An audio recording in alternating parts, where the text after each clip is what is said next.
Now, when you give the grant, because you mentioned Spark, and you guys did win the Spark grant, Yes. right? When you talk about the money that they are awarded, that is unrestricted. Unrestricted. All right, so explain what that means, because people may not understand when you're applying for grants what unrestricted versus restricted is. Thank you. I think that, one of the things that I believe in, having run a nonprofit, is that nonprofit leaders need to be able to meet the needs of what their participants need in that moment.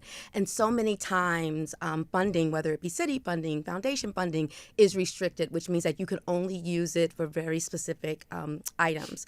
And all of our funding is unrestricted. So this is $100,000 that will allow Jelani and his ED Kim for them to dream and be able to serve people in the moment for what they need. So unrestricted means that we trust you, we've gotten to know you, we know your work, and here is the funding for you to be able to do what you know is best for your community, instead of us telling you what we think is best for your community. Right. Tell me how, I know you said you work from the ground up and the community really tells you what they need as you're raising money and giving grants to some of these organizations. So for people who are listening and they're like, well, I have this organization, that we've been working in the community for X amount of time, how can they contact you? Yeah, so you can reach us at brooklyn.org.